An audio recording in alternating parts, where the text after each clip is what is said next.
Welcome one and all. It's time for yet another red hot, spicy, sizzling, cooked to perfection Kings of War tournament report.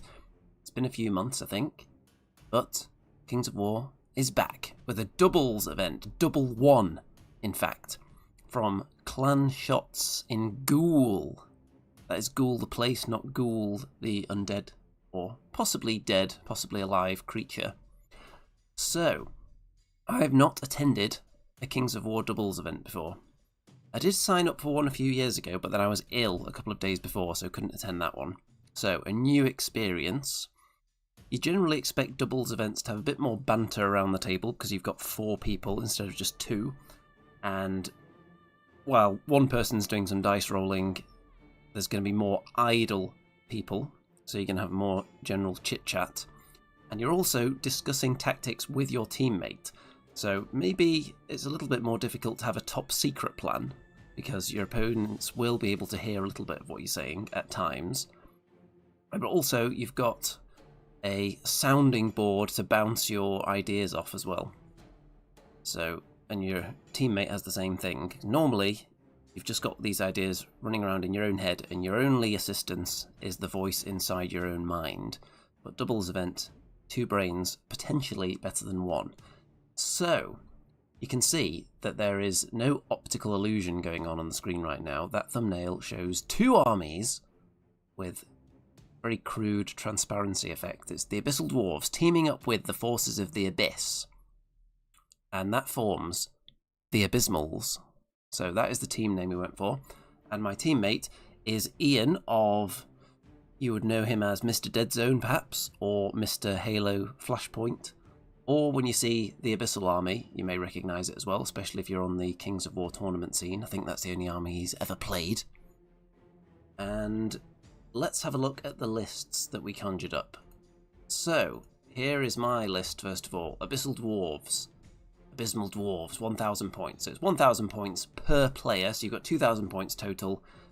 And the 2 forces are considered like allies, so you can share things like casting spells on each other generally, but you can't use inspiring across the 2 different armies, for example. So you have to space out your units carefully, make sure that you're benefiting from any auras that you have that only benefit your own troops, but also making sure that you're dabbling in spreading out your units across the table so that you're benefiting from something that each army can do, but maybe lacks in one of them. So, for example, my Abyssal Dwarf list here has a lot of speed. I've not taken anything slow at all. It's all fast, hard-hitting stuff that is going to kill things or be general chaff in the case of the gargoyles.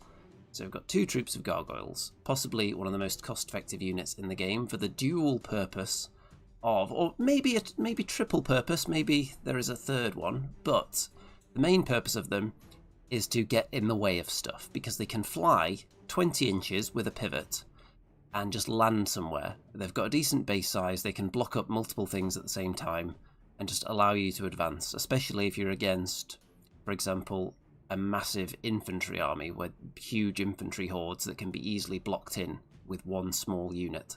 So gargoyles landing in front of them is a nightmare.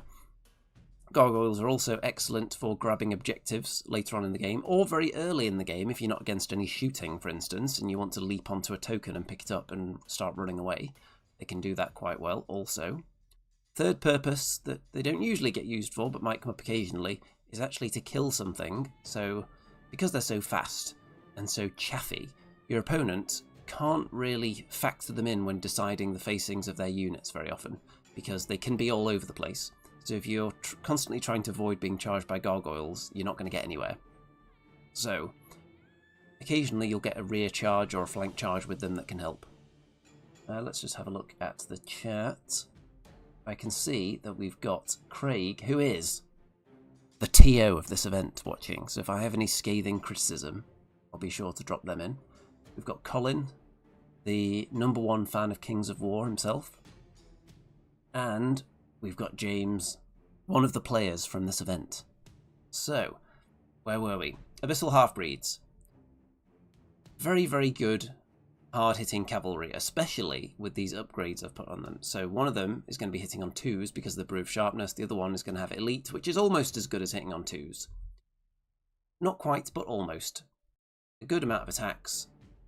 If you hit them into anything that doesn't have an obscenely high defense, you're going to be getting most of your attacks converted. If you're hitting on 2s or on 3s rerolling 1s, you're going to get an awful lot of hits through. And then if you're wounding on 3s or 2s, rerolling 1s for vicious, you're going to be getting an awful lot of damage through with these. Then we've got a horde of grotesques, who are a bit less reliable with the damage output because they only hit on 4s, but they are very reliable in other ways. They're very tough to crack. They're defense 5 rather than 4. They've got very high nerve, and they also are not bound by the laws of terrain quite so much because they've got Strider, so they can just head on into the terrain, fight at full power regardless. They do have Thunderous Charge too as well, so they do potentially hit a bit harder. Also brutal. They've pretty much got every special rule in the world. Everything in this list has regeneration. And the sole source of inspiring that I've brought is an Abyssal Half-Breed Champion, which is just a very nice hero. It can be used as chaff if you need it to, but it's not its ideal purpose. At 145 points, you're better off using gargoyles for that. But if you need to, generally it's there for inspiring and to punch something in the face, and then when it needs to, it can throw itself in the way and block something as well when the time comes. So, why did I choose a list like this? The reason was, when Ian runs his Forces of the Abyss, what will often happen is that this part of it, hold on, which part? This part here, the Flame Bearers and the Efreet, those units tend to do very well. So I thought, why don't we build a list that complements that part of the Abyssal list? Because they've got some good range on their shooting, which is a more significant threat range than your Abyssal Dwarf Decimators, for example. 18-inch range on those firebolts, with piercing and steady aim, and speed 5 as well, so they're faster and have longer range. The thing with the Abyss is that they lack defense. There's only one thing in there with defense 5, and that's the Abyssal Champion. So everything is quite squishy. So what we're going for is a list that's going to be very scary when it's shooting at you, with the 2 Flame Bearer units, the Efreet and an Abyssal Champion with Lightning Bolt as well. But if you want to close the distance on this little shooting battery, you're going to have to come into range of this cavalry unit that I've brought here. 2 scary units of half-breeds, 1 grotesques, and then joining them we've also got a regiment of succubi, who are kind of elite infantry, who hit quite hard. And they have Ensnare as well, which is nice, makes up for their lack of defense. They don't have any crushing strength though. And some Molochs, who are similar to grotesques. They're a little bit slower. They hit a bit more reliably on 3s, but their defense is lower, is the main difference. They also lack many of the special rules that the grotesques have as well. They don't have Strider, for example. The Efreet with Fireball 15, nice shooting output. So those 3 units, we're going to be trying to use those to draw the enemy towards us where possible, and then hit a thunderous countercharge with all of the fast cavalry units and the slightly hard-hitting Abyssal close combat units here as well. And before I go through, we've got Bart in the chat. Good evening. Before we go through the lists in round 1, the first mission is Bulldog, which I didn't know existed because I haven't read through the new Clash of Kings book very well yet. But the way that works is you each have a token, and you want to hold on to that token for dear life, because at the end of each turn, starting at the end of round 3, you score points for holding those objectives, and then you score more if they're in the opposing half of the table. So there's only 2 objectives on the table, each side starts with 1. If you hold it in your own half, or for each one you hold in your half, you get a point, and for each one you hold in the enemy half of the table, you get 2 points. So, progressive scoring for the final 3 turns of the game. So, let's have a look at what we're up against. It is the Order of the Green Lady, combined with Northern Alliance. So, what did the Order of the Green Lady have? They have... The scariest thing that jumps out immediately would be 2 pretty good units of knights. They're fairly standard knights, hitting on 3s. 20 attacks is good for cavalry though. and they have Headstrong, which means that they're slightly resistant to Waver. In some situations, it's better than Fury, if you're being shot, for example, but if you're being charged, then it's not quite as good as Fury. They've got regeneration as well, so they are a slight concern at first glance. Heart Piercers have quite a good shooting attack as well. They are fairly equivalent to the Flame Bearers that we've got, and they do have very nice regeneration of a 4+ as well. They've also got Fire Oil, which they're going to get great use of in this game because I think nearly all of our units have regeneration, so they're going to enjoy getting some use out of that. A couple of infantry units that aren't particularly scary. They do hit on 3s, but nothing too scary going on there with the Green Lady Infantry. And then a Druid with Heal and Bane Chant, so that is quite a big deal. We haven't got any Bane Chant at all, so against high defense armies we'll see if that's a struggle. And in the Northern Alliance section, Ice Kin Hunters are a decent ranged unit, 24-inch range, so they outrange our stuff, apart from Lightning Bolt. Then there's some Human Tribesmen, Tundra Fighters, 2 units of those, one with Dwarven Ale. They are decent at fighting, they've got Crushing Strength 1, just not many attacks, that's all. But the Horde do have 25 attacks though, so that Horde is fairly scary. Snow Foxes, a bit of a chaff unit, not quite as good as Gargoyles. What do they have over Gargoyles? Let's see. They have Stealthy and Pathfinder, which Gargoyles don't have, but they're slower, they don't fly. They do have Vicious, weirdly, and they've got slightly higher nerve than Gargoyles as well. So all in all, I would say Gargoyles are better chaff than the Snow Foxes. Cavern Dweller is something that concerns me whenever I see it in an opposing list, because it's on a small base really, a monster base, but it's a good, dense little creature because it's got good nerve, high defense, and life leech 3. So if you get into a bit of a slugfest with it, a war of attrition, then chances are it's not going to go well for you. It's not too slow, it's got wild charge 2 as well. Crushing Strength 3 is the scary bit. It's going to be wounding all of our units on 2s who don't have any defense 6 in the entire army. And that is going to be something to watch out for. Then a Skald, who is pretty much just a standard bearer, like an army standard bearer, I think, with very inspiring, so that's nice. So if we compare the lists, you'll see total unit strength of both our armies combined is 22, and on the opposing side there is a total of 24. So it's not that big of a deal for this scenario. So, deployment. What is the plan? Well, once we found out what the scenario was, and then heard exactly what the scenario is, because we've never played it before, the first thing that occurred to me is you don't really need to have this token on the enemy half of the table very fast, or you don't really need to have it there at all to score. The most important thing is that you don't lose that token, because it's a huge swing of points from you holding the token to the enemy stealing it off you. Because it's not just the 1 point you're losing, it's the points that they're gaining by taking it as well. So the most important thing is don't lose your token. So you don't want to put that in a position where it's going to get attacked. Ideally at all, unless you've got some scheme in mind where you've got some massive, really powerful unit that the enemy normally wouldn't want to attack, and you stick a token on it to encourage them to fight it so you get more value out of it. So there's things you can do psychologically with a token, but in general, I think you don't want the unit carrying that being hit, because a lucky round of attacks, if it gets stolen and the opponent is in your half with the token, suddenly they're gaining way more points. You holding it in your half is worth 1 point to you. If the enemy come in, kill you and steal it, at the end of the turn that's worth 2 to them, so that's a 3-point swing because of that action. So what we've got is we've got all our shooting in the middle, kind of in the middle, slightly to the right here. We've got Flame Bearers, and the Ifrit. The Abyssal Champion is over here actually, so there's a bit of shooting over there, but mainly over on this side. We've got Cavalry here and here on either side of that, and we've got the Succubus unit in the centre. The 2 Gargoyles generally get deployed first, so we're not over-committing because they can go wherever they want throughout the game because they're so fast and they can fly. And then we see where our opponent's putting things down generally.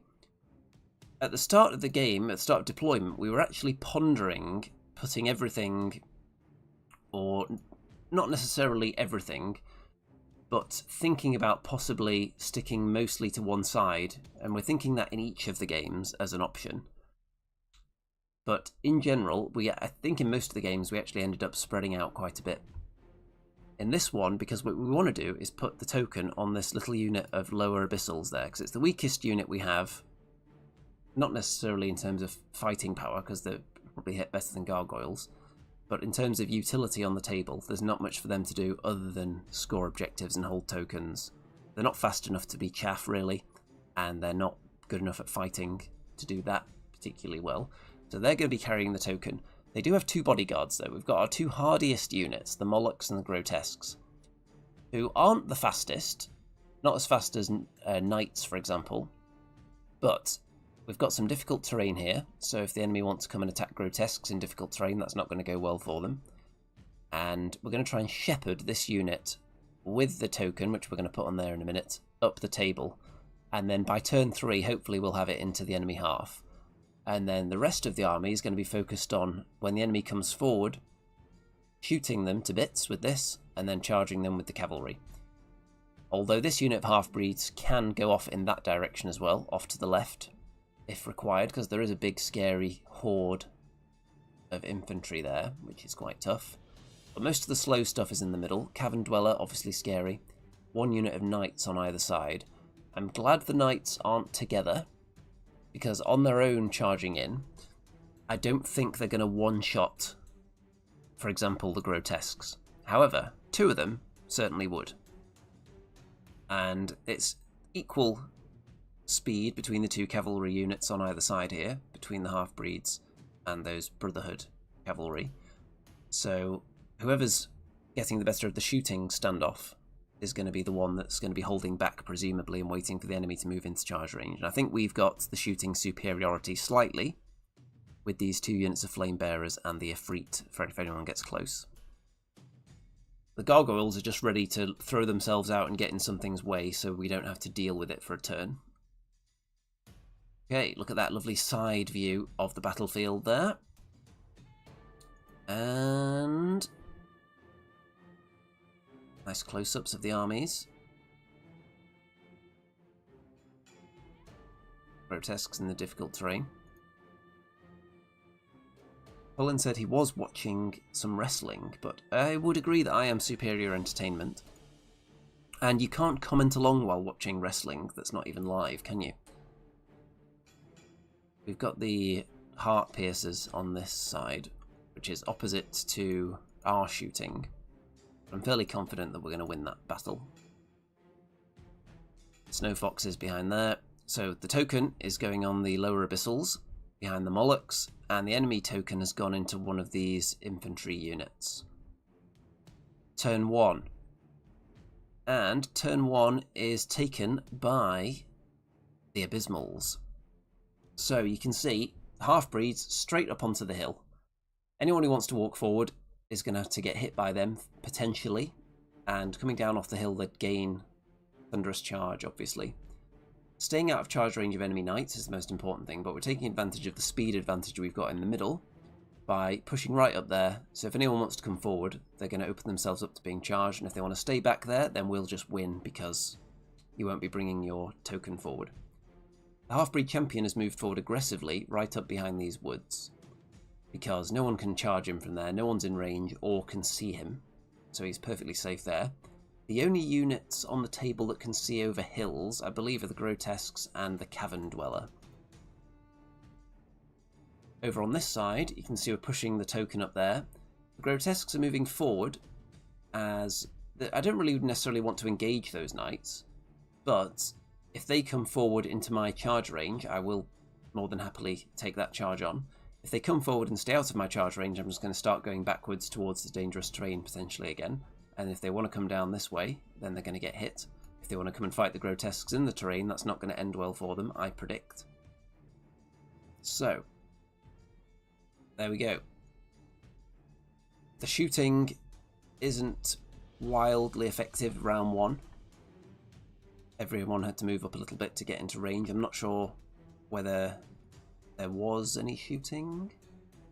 Yeah, because you start 24 inches apart, don't you? And it's a 23-inch threat range on the flame bearers. So if we go first, they're generally not going to be shooting anything. Turn 1 for the enemy. Cavern Dweller aggressively right up there. Obviously not scared about being charged by half-breeds. And we've got the enemy token is on the hill. So pushing right forward with that token. And it's only turn 1, so I would have been a bit more conservative with the token, which we are being with ours. Over on this side, the Heart Piercer is moving up, and they're going to be shooting at the Flame Bearers. And you can see that both sides are kind of diverged a bit around this forest. With this position here, obviously the Half-Breeds could charge the Cavern Dweller. I don't know whether they can hit the flank of this unit, but they could certainly hit the flank of this unit here on the hill. That does leave us a bit light on this side of the table, so that is a concern. So these are the things that we have to weigh up as the enemy are doing all their movement. Because the half-breeds here, we've got, if we go back to the wide shot, you can see that we've got the grotesques and the molochs defending our token on this side. Apart from that, we don't really have anything of any substance. So if they go this way, we're looking a bit light over there. And there's knights, there's a big infantry horde there, and a cavern dweller, which is quite scary. We've got Ben in the chat. We're supposed to attend the tournament, but tested positive for COVID. Oh, that was you, was it? That is very unfortunate for you. Yeah, so I think there were 2 people playing on their own. One person was using just a 2,000 point army, and the other one was using 2 1,000 point armies, because there were a couple of dropouts, which is what you expect generally at tournaments, especially in the age of COVID. So hopefully you'll be feeling better and back to the gaming table very soon. Okay, so the Heart Piercers, they do some damage to the Flame Bearers, and the Hunters do damage to the other unit of Flame Bearers, and that one actually gets wavered as well. So this one's wavered, so we're going to be a little bit diminished in our shooting output. So what our plan is going into the next turn is the Molochs are just going to prevent this unit from being hit, and we don't want to get flanked by anything. That's the main goal here, because it's looking like a bit of a pincer movement coming in on our token holder. But we've identified that we can definitely get to the enemy token very quickly, so if we can take it off them, even if we end up losing ours in a few turns' time, because they won't be able to get it for a while, because they'll have to chew through the Molochs and probably the Grotesques first before they get to it. Whereas we've got quite an easy strike to take out the one unit that are flanking the unit with the token, and we can maybe shoot them this turn, or shoot some Knights, or shoot the Cavern Dweller. And the half-breed champion is going to be turning around and charging this unit of Hunters here, so they can't do any sneaky flank attack into the half-breeds who are going into this unit's flank. And other than that, we're going to see how our shooting does. One of our shooting units has been wavered though, so it's going to be a little bit diminished, so we'll see how that goes. But we're going to go aggressive towards the enemy token, because it's been left fairly exposed, so we're going to start trying to hit this side very hard, and just try and delay tactics to keep our token alive for longer. So, turn 2. I've thrown the gargoyles forward to block up a potential charge from the knights into my half-breeds. But I want the half-breeds this far forward, because if the enemy don't do anything about this, I'll then be able to use them to charge the token unit next turn. If they charge the gargoyles and they overrun in front of me, I'll just hit them first, which is always the way you want to be doing it with cavalry versus cavalry. If you get the first hit in, it usually goes your way because you're benefiting from Thunderous Charge, that the enemy generally isn't because you're doing damage to them. Flame Bearers delete the Heart Piercers, so that's a nice bonus there. First blood. However, the Molochs, well, let's go back into the wide shot and show you where the Molochs were. So they're here. They actually charge into this unit here. And you'll see that they roll a double 1 on the unit. And there was actually a prize at this event for being the first to roll a double 1, and it was a big pair of dice, a big pair of soft dice that Ian was going to continue rolling with mixed results throughout the day. So a double one there. The gargoyles threw themselves in to tie up this horde so that the Molochs wouldn't immediately get flanked. And the Cavern Dweller... See, the Cavern Dweller is facing forwards, so all we've done now is moved everything out of its charge arc. So it can't hit anything next turn. That's the most important thing, because we'd rather just not deal with the Cavern Dweller if we can avoid it. So no one's going to get hit by it this turn. Grotesques have backed away so that the Knights can't charge me next turn. If the Snow Foxes want to, they can. That's fine, they're not going to do anything. And the Grotesque's job now is to just deny anything from getting through this gap to reach our token carrying unit. So we'll see how that goes. But the Molochs, ideally, would have killed that unit and not roll a double one, and then turn to face this horde or something else so that they could threaten it next turn. But they're going to have to continue dealing with this infantry regiment now. You can see that my half-breeds killed the Brotherhood infantry unit on the hill. And this is where we had the first real tactical discussion where I was thinking one way and then I was persuaded to do something different by my teammate. So, after killing this unit on the hill, I was thinking of turning to face this unit here. Because having used the Abyssal Half-Breed champion many times, he's not that survivable. His nerve's not very high. And if an enemy unit were to kill the Half-Breed champion there, and overrun through him into these half-breeds in the flank, that could potentially be enough to kill them, and it would certainly greatly weaken them, take away their thunderous charge, and generally inconvenience them. Even if it ends up wavering them, they have fury, but that means they would have to be committing to fighting this unit and countercharging rather than charging freshly into this unit here. So I was thinking about turning to face, but my teammate persuaded me that actually their stats aren't very good, they're not going to get through the half-breed champion. Let's be aggressive and keep facing the token carrying unit. So that's what we went for in the end. Turn 2 for the enemy. The Cavern Dweller gets into a position where it can actually see some units now. But again, I think we'll be able to avoid it again next turn quite easily with where it's looking. And Knights flank the Gargoyles. I think maybe our opponents were spooked by the powerful shooting of the Flame Bearers, and they're thinking, we have to get into combat now. If we stand back, we're just going to get shot to death. And we've already got flanks exposed, for example, up on the hill here. So we just have to get some killing done now. So Knights into the Gargoyles. The infantry on the hill turn round. They're in a really difficult place. We've got JK Wargames in the chat. Good evening. So this unit had a tough dilemma, because if they move backwards, they get flanked by the half-breeds, but they're out of range of the Succubus unit. If they turn to face, they get hit in the front, and then in the flank by the Succubus.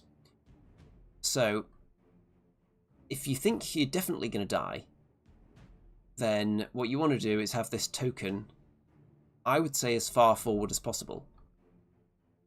Because then if you pick it up again, it's closer to the enemy half, and if the enemy picks it up, they're going to be scoring less points for it. So I would have been tempted, because this unit is clearly going to die next turn, because they've got a Succubus unit down here. So I would have been tempted to just march straight forward at the double down here, and accept that you're probably going to die, but accept that you've carried this token further away from where it can score big points.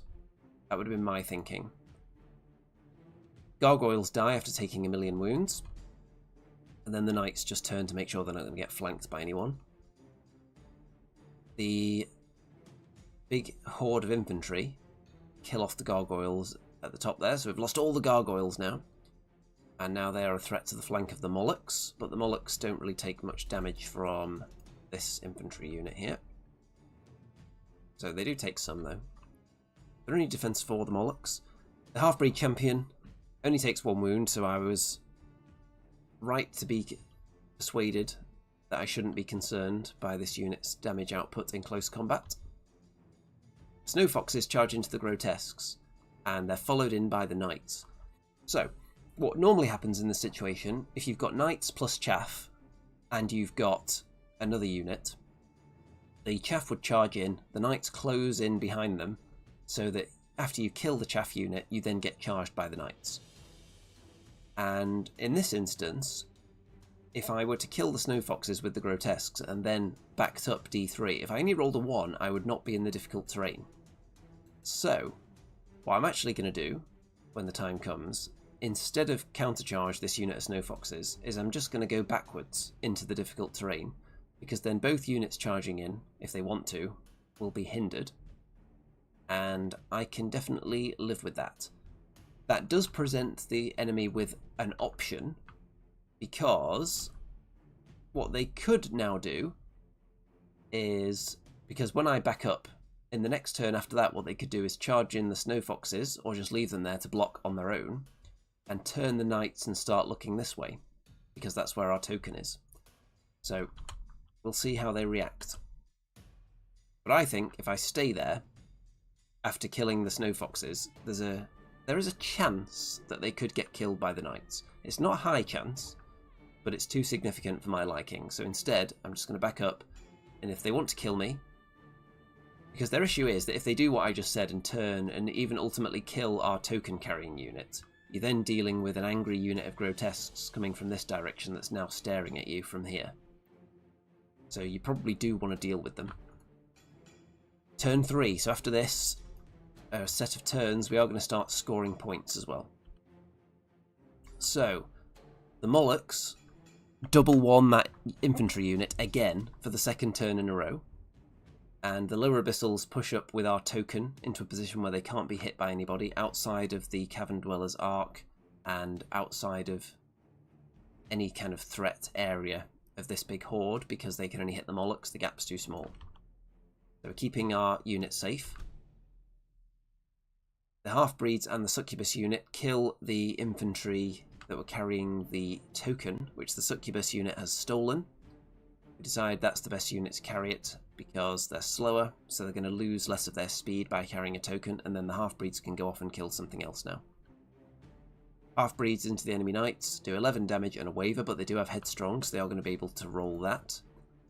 And so here's something of note. So if I just charged straight in to those knights with the Half-Breeds, after squaring up I was going to land in the difficult terrain. So I said to my teammate, is there a way you can move your flame bearers up here, because they're not going to have a shooting target this turn? Can you put them in a position about here, so that when I charge in I can't slide down into the difficult terrain, and therefore I won't be hindered, so I'll be hitting on 2s and I'll keep my thunderous charge? And he said, yes, there is a way I can do that. And there it is. So with that we were able to waver them. Would have liked to have killed them in one go, but you can't have everything. So there's the state of play at the end of that turn. So we're holding both of the tokens currently, and the enemy are not in a position to take either of them really, because the Cavern Dweller can't see the lower Abyssals, and the Succubus unit is safe from pretty much everything here as well. So we are going to score 4 points at the end of this round, unless there's a miracle. So into the enemy turn, Knights back into the Half-Breeds, the Hunters back into the Half-Breed champion, who are just punching away at each other very slowly. He's doing his job of blocking them there. Horde into the flank of the Molochs as a result of their second consecutive double one. The Cavern Dweller has decided that instead of facing this way, he's actually going to turn around and face the other way now, because he's more concerned about that side of the table. Must be feeling good that the Horde are eventually going to win on this side, which is reasonable to say, because you've got this unit that's been double wand twice, and you've got this Horde. So you would think that would be enough to kill the token unit next turn. The Snow Foxes decide not to join in with the charge, and they are the ones that are going to face this way, into the back of the token unit. And the Knights charge into the Grotesques, into the difficult terrain. 7 damage on the Half-Breeds over on the right. On the left, 4 damage onto the Grotesques from that charge, which I can live with. And at this point, I've got a decision to make with the Grotesques. Do I countercharge? Because if I do countercharge, then I'm not going to have any of my thunderous charge. So I'm only going to be crushing strength 1, hitting on 4s. So it's going to be 4s and 4s. So that's not going to be enough to kill the unit. And then when they charge me again with a countercharge, they won't be hindered anymore. So I did have to think about whether to actually countercharge that unit, because these units are irrelevant to the game as long as they're both alive. They're not affecting the scoring at all. If one of them dies, suddenly that changes. So I did have to weigh that up. You can see that the Molochs have been killed as a result of their repeated double one-ing of this unit here, which is hilarious. Look how much damage they've got on them. And that is the state of the table. So this side is looking very healthy. We've got the enemy token, which is going to be unopposed, and we're going to be scoring big points there. And I can't see any way back for the enemy on this side of the table. This side looking a bit less healthy because we overly committed to the right-hand side tactically early on. And it's looking like it's going pretty much as we expected, except with this unit still alive somehow. But we've scored 4 points now, 4 victory points. Into the next round, and the Succubus unit with the token are just heading for the hills, running away. Half-breeds and the half-breed camp into the hunters, double charge. And yes, it is our turn 4 now. Okay, check this out. So let's go back to this close-up here. The lower Abyssals can see this unit that is almost dead, and there is just enough space for them to swing round as long as the Abyssal Champion gets out of the way. They swing round, charge in there, finish off that unit, and then overrun out of the arc of the Horde and get further into enemy territory. So, what could you do to prevent this? After killing the Molochs, this Horde really needed to position itself at more of an angle to make sure that it's going to be able to threaten the lower Abyssals after they kill this unit. Or position these units afterwards in such a way that the lower Abyssals can't physically fit past there. So there they go, they kill that unit, and now they're kind of safe for a turn again, which is a nice bonus. I decided that the Grotesques are going to go in again, because based on this, I think that this fight, if I just sit back and get hindered each turn, eventually the Grotesques will die probably. But because we're going to be able to chew through there and make a run for the hills with both tokens now, I'm feeling confident that this fight can actually continue, so I'm going to fight the Knights, try and get some more kill points. 5 damage. You can see that the Cavern Dweller becomes wavered as a result of the Flame Bearers and the Ifrit, so the little shooting battery doing some good work there. However, we've got another double one. On the Hunters, after the Half-Breeds and the Half-Breed Champion did 18 total damage. So we're going for the double one record, definitely. There have been some double ones already in this game that I haven't taken pictures of as well, I think. So it's looking very healthy. The enemy Knights are dead on this side because the Flame Bearers joined in with a double charge, I think. So they're now able to go this way. The Half-Breeds don't really have anything to fight now, so they're going to go off down this side and try and catch that Standard Bearer who's hiding behind the building there. And into the enemy turn. So yeah, there was a nice close-up of the unit that got double one there. Into the enemy turn, and this fight's going to continue between the Knights and the Grotesques on the left. The Horde turn round to look at the lower Abyssals, who get charged by the Scald, who he's not very good, but he's going to block them in there. Cavern Dweller, I think, backs up a bit after being wavered. The Grotesques get killed by the Knights, so that's not very good. And then they turn round to face the action, or the Abyssal Champion there. So the Grotesques paid the price for having too much ambition and actually trying to have a fight instead of just backing up each turn and lasting longer. But they kind of done their job, because we've got way beyond where we expected this unit with the token to get to. We were hoping to rely on the enemy's token, stealing that to win based on positioning, so having both of them through is a bonus. And at the end of round 4 we score another 4 points. We're up to 8 points to 0 so far.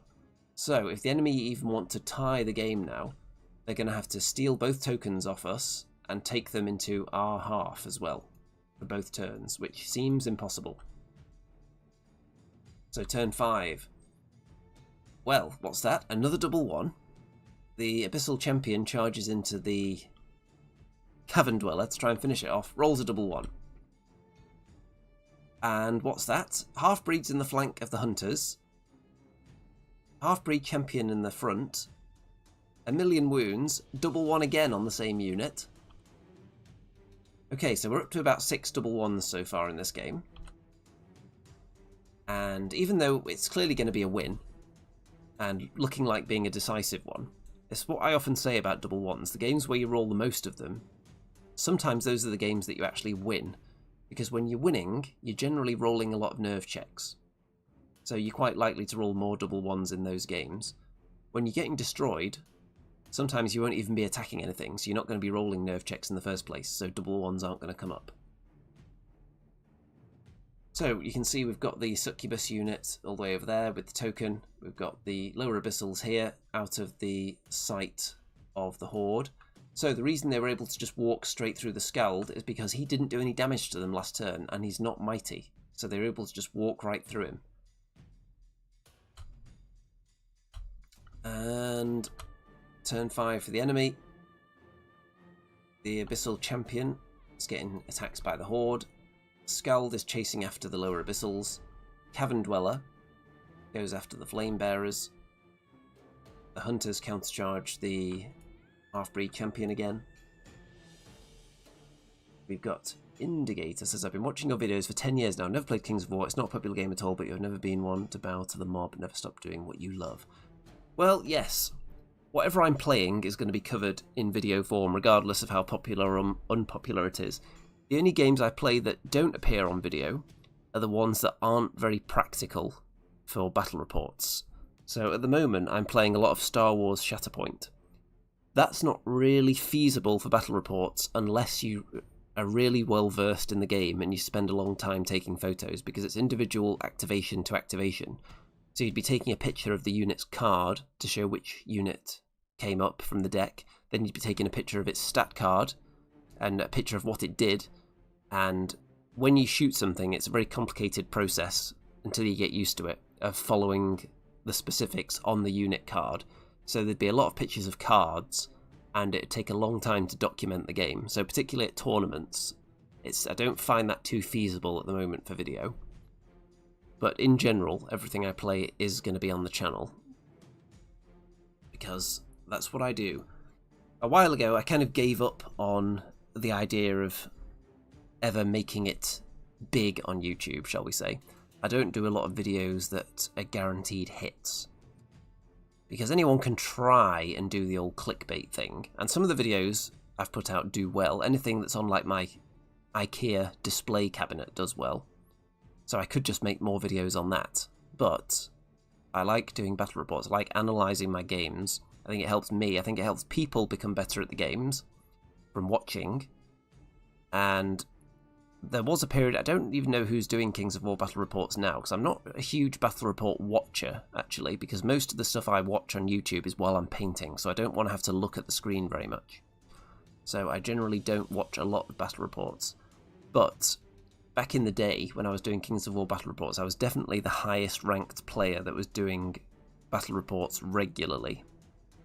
So they were a very useful tool for people, I think. And recently, the other games that I'm playing, I don't do as well in them as I was doing back in the day for Kings of War. Because Kings of War, there was a period where I was getting like a podium position at every other event for a while. Nowadays it's a little bit more rare, but I do still manage to have a winning record in the game, even though I don't play it as much. Because there's just way less events for Kings of War around here. Even though Mantic are based in Nottingham, and that's where I am, you would think Mantic would put on more events. But there aren't that many.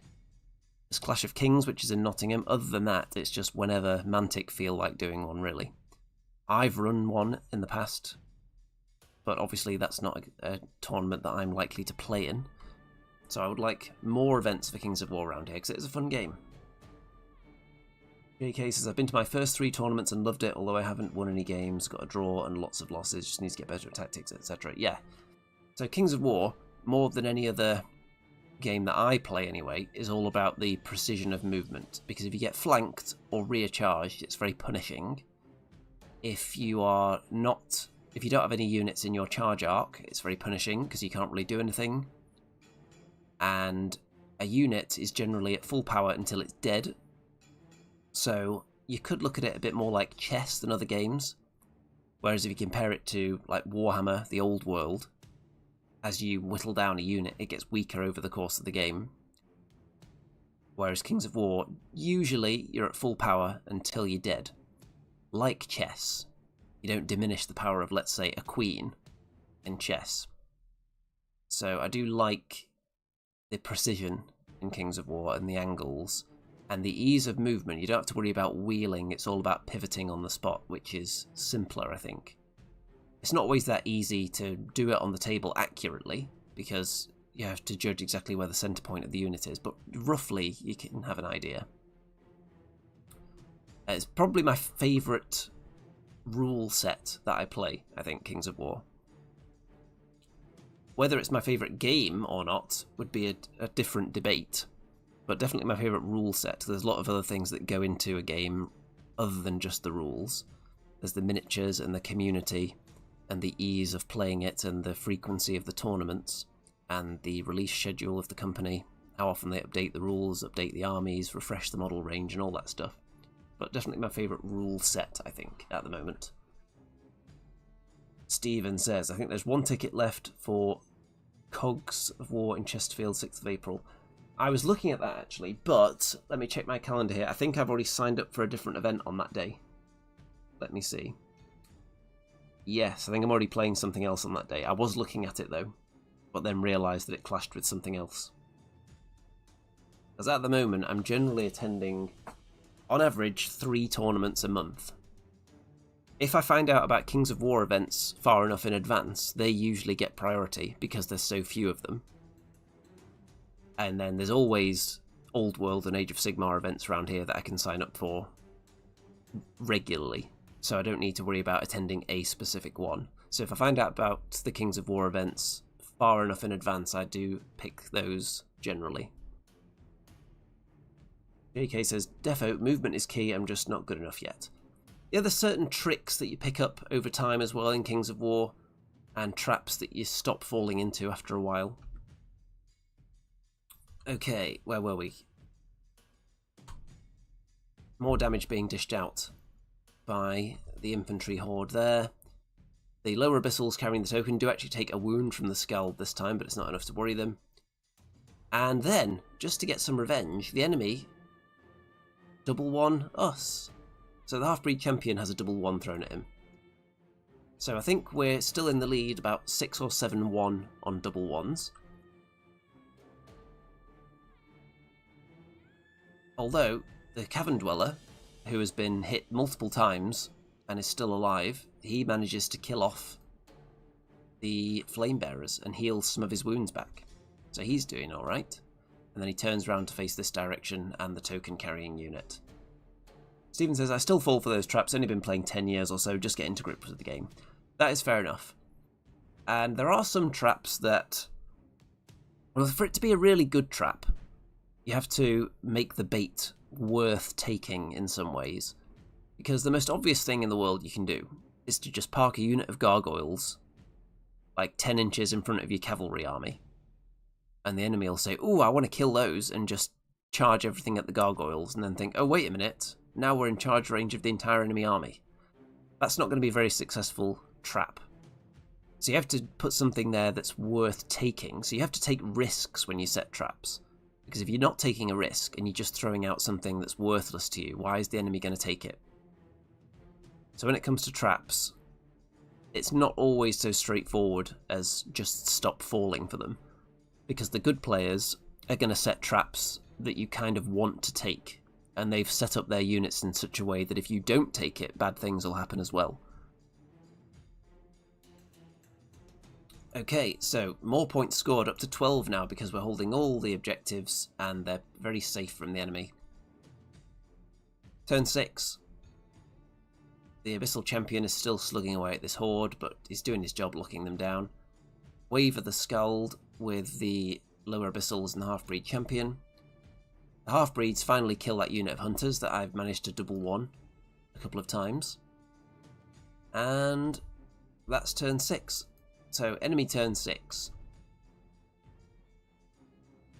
The Efreet is charged on the hill by the Knights.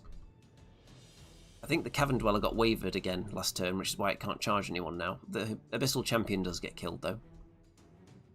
And the Standard Bearer charges into the unhurt Succubus unit, so it physically can't kill them.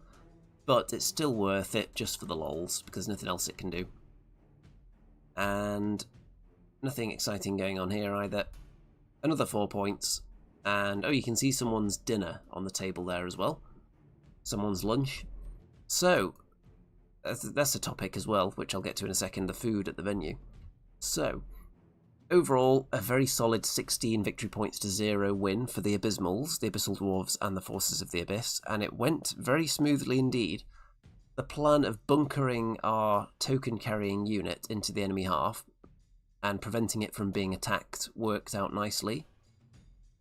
And even though we had a shift in our plan very early, and we kind of decided to just delay the death of this unit and take the enemy token very early because it was right there in the open begging us to take it. So we managed to get that, and then thinking that perhaps this flank would crumble without the assistance of the half-breeds that had gone that way to pursue the enemy token, but we thought we'd have enough of a lead over the course of the game the enemy wouldn't be able to barge through and take it back. But in the end we ended up scoring maximum points, just from the positions of the units we were able to stay out of charge arcs of particularly the Cavern Dweller, and then a couple of just angle movements where we were able to not get charged for a turn that preserved the lower Abyssals, who ended up surviving the game. So a nice win round 1. And by the way, the experience levels of the players at this event was quite mixed. So you had some people who it was like their first or second event, but then you also had people who you routinely see competing at the top tables at events. So a very mixed bag. You had some where teams were kind of a mix of experience and inexperience, but a couple of teams that I was looking at somewhat warily, thinking, yeah, they're going to be good. They've probably got a good combo, a couple of experienced players there. So, food at the event. This is what I got, because they have a vast, like, cafe-style menu. You can get all kinds of stuff, but I am a man of simple taste when it comes to food, so just some chips and some bacon. Not even in a sandwich, just bacon on its own. I don't think they actually list a piece of bacon on the menu, but I did ask if they could do that, and that was fine. And then the dessert selection is vast, and people's eyes do tend to pop out of their heads when walking past the counter. The one I ended up settling on was a stuffed chocolate orange cookie, and when they say stuffed, it was definitely stuffed to full capacity. The amount of chocolate orange goo inside there. It was a very dense, large, filling, sweet snack. That's what I'll say about it. So, very good. Very good quality food available there. Okay, into the next round. Oh, what have we got in the chat there? JK says, 19th of April, Kings of War tournament at Mantic HQ. Let me see if I'm signed up for that one. Yes, I am. I am attending that one. I've got it in my calendar right here. So, looking forward to that. I don't know what I'm going to take yet, because obviously the Abyssal Dwarves have been doing well for me when I've been running them in this fast style that I've been pioneering since just before they got buffed, and that style became suddenly competitive. And do I stick with that, or do I maybe bust the old Night Stalkers out again? So, round 2. Undead and Abyssals. So, we've got some units, kind of a mirror match up against us here, but it is a very different list, actually. Let's see, Jay and Gemmo will be very pleased with the food review. Well, I should hope so. It is very good food. Because when you go into anywhere that's serving food and you order chips, it's kind of a minefield in life generally, isn't it? Because they could be delicious, crispy. You want them to be crispy on the outside and like soft in the middle. You don't want them to be like white and floppy and firm chips. No one wants that in their life. But occasionally when you go to these places and order chips, that's what turns up. But I can report that the chips at ClanShots were very good. Okay, so the undead have brought skeleton warriors and zombies, so a couple of expendable, for me, mostly chaff style units. Soul Reaver infantry and Soul Reaver cavalry are the two that are quite hard hitting there, and the concern with them is that they do not have shambling, which is weird for that to be a concern. It just means they're going to be more manoeuvrable because they can actually go double their movement at any point during the game other than charging. So easier potentially to get them into position. They have quite good speed as well for infantry, the Soul Reavers there. Then there's some zombie trolls and some wights. So the wights actually are the unit that concerns me the most, because the other units are small. They're only troops of Soul Reavers, so I'm not that concerned about them. You still don't want to be hit by them, because they've got a decent number of attacks. But in general, the wights are the ones that are concerning me. They're only speed 7 though. So we've got the speed edge. The problem is they fly. They hit on 3s with a lot of attacks. And crushing strength 2 with brutal as well. So if they hit one of our units, there's a good chance they kill it. But we do have the speed advantage, so we should be able to avoid that, hopefully, but not via blocking them off, because they fly. And they are height 3 as well, so they could theoretically be hiding behind some skeletons or something, which means we can't lock them down very easily. So, I'm going to be watching out for them. There's also a Necromancer with Inspiring Talisman Surge 6. Only one source of Surge in the army, which can be used on the skeletons, the zombies, zombie trolls, who are also quite scary, and the wights. So you don't want a flying unit being surged into you. But with only speed 7, it's not that easy to set up a good flank surge with wights. I used to like setting up flank surges with my wraiths back in the day. And then into the Forces of the Abyss, we've got 2 lower abyssal regiments. We have got a troop of succubi with Liliana's Tear.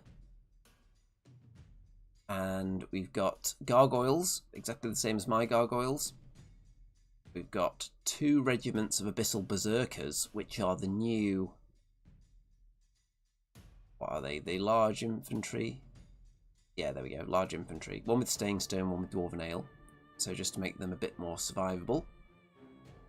Then there's the not quite Basusu, who is not quite as good as Basusu, but in some ways is better. How, you may ask? Duelist and Ensnare. So for dueling against enemy individuals, this is the way to go. This is a pretty tasty little character. And then there's an Abyssal Warlock with Firebolt, Bane Chant, Veil of Shadows. Not bad at all. So looking at this list, or these 2 lists, immediately I'm looking for speed to see whether we have the speed edge. And the Abyssal Berserker units, they are speed 9, so they're faster than all our hard-hitting units. There's also a flying character there at speed 10. So the gargoyles are counteracted by maybe the enemy gargoyles. So I would say these berserkers are the main speed threat, but there's a lot of slow stuff in there as well. And they do not have anywhere near the kind of shooting output that our army does as well from the Abyssals on my side of the table. So, it's Fool's Gold, which means you put down the objectives on the table without revealing which one is worth what value until the end of round 3, and then you flip them all over and see what they're worth. So you put them in the enemy half. So what we decided to do was load up one flank mostly with the objectives we want, and then focus our slow units over there mainly, because you don't know where the enemy are going to put the tokens either, so you can't 100% just go for your own. And then we put the worthless tokens up in the top right, where we're not too concerned about contesting. So we've got, I think maybe the 2 is there, and these might be the 1s, or maybe that's the 2, and the 1 there, and a 1 there. But we don't know what our opponents have done with theirs. They've got 1 here, there. There's 1 down there. So you just don't know until later in the game what your opponents were thinking. Sometimes they'll try and throw you off by putting a valuable token in a place that you wouldn't expect, or in a space that they can easily reach. You would think that they're going to put a valuable one there, and maybe it's worthless. One thing that we noticed during deployment is that the enemy was spreading out quite a bit. And I'm not too disappointed to see that, because a lot of the hard-hitting units they have, like Soul Reaver Infantry, Soul Reaver Cavalry, the Abyssal Mutants, they are not full-size units. And I'm thinking that on their own, they're not going to hit super hard. They've got a reasonable number of attacks, but they're not going to one-shot anything on their own. So the more the enemy is spread out, I think the more likely we are to survive their charges. You can see the two Abyssal Mutant units are next to each other though, so I wouldn't like to be hit by both of them at the same time. So really we're just going to be trying to deny double charges, because on their own I don't think the enemy units are going to get the job done, except for possibly the wights. The zombie trolls could as well. Other than that, not too scared though. We've got all our shooting units on this side where they've got some hills to park on. We've got the succubus unit between them again to provide a bit of defence. Got Molochs on that side. So you can tell we've got some valuable objectives that we've put down on the left, because we've got Molochs there who aren't the fastest, so we want to make sure they're going to be sturdy, holding some objectives there. The Grotesques are our only unit with Strider, which is why they're facing down this forest. Because if they're fighting around here or on this wall, they're not going to be worried about taking any penalties, but the enemy will, mostly. And we've got half-breeds out here. Even though we've put worthless tokens on this side, you've got to have some presence on the other side or it's too obvious. And this unit of lower abyssals are positioned there because we don't know if the enemy have put anything worth anything in this corner. We don't want to overcommit, so this unit of lower abyssals is just hanging out there in case that token's worth anything, and also to prevent, for example, this enemy flying individual from landing around here somewhere and attacking our flank. They're just a small deterrent there. Gargoyles, as usual, just behind the lines. They go down in deployment early. And our opponents on the right, those are the wights there. I think a lot of these are 3D printed miniatures. There is some zombies there. There's the gargoyles. There is Mini Basuzu, Mini Susan. There's the Warlock. Some lower abyssals there. They're the unpainted ones. Then there's the mutants. Zombie trolls, skeletons, the other unit of lower abyssals, and the Soul Reaver infantry and cavalry. So, round one. And I think we win the roll, and we want our opponents to go first. Why? I always find that any mission where you have to contest an area or an objective at the end, you would rather go second, because then you get the chance to kind of redress the balance of how much unit strength is in any particular place. So as a general rule, on those missions I like to go second. There are exceptions, because if you're up against an army that's got a huge gun line that can shoot you in turn one, effectively, then maybe you want to go first regardless, so you can close the distance on them and suffer less turns of shooting. So it's not always so straightforward. The other reason is that sometimes the enemy might have flying units that can swoop forward into a good flanking position, which is going to limit your ability to move forward in your first turn. So you have to be careful, but as a general rule, I like to jump onto objectives and into scoring zones by having the last turn. And especially at an event where it's guaranteed that there's only 6 turns in the game, like this one, where there are no turn 7s, because you know precisely when the game is going to end and you know you're going to have the last turn. So I think that's definitely the scenario where you want to be going last, generally. So there's not a huge advance, because they're not very fast, really. But there is a bit of an advance. All the way up the battlefield, and I took some cinematic shots at this point as well. So over the shoulders of the units. And that's it for turn 1. So turn 1 for the Abysmals. So, pushing up, but staying out of the enemy charge range, we've got shooting superiority, so we don't need to engage in a fight yet. Just moving up, into range to shoot things. And at this point, actually, because we were shooting over hills at units that were also on hills, and shooting off hills over things, this is the point where I learned that the hill rules have actually changed from a previous edition. Because the way it used to work was that if you were on a hill, you totally ignore anything that is equal or lower height of that hill when you're doing your shooting.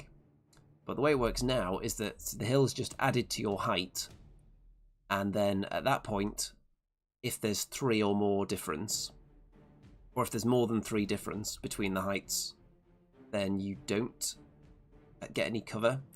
If there's less than 3, so if you're on a hill, you're height 3, you're height 2, the hill is height 3, you become height 5, So if you're shooting over another hill that's height 3 at something behind it, that is less than 3, so there would be cover for the unit behind.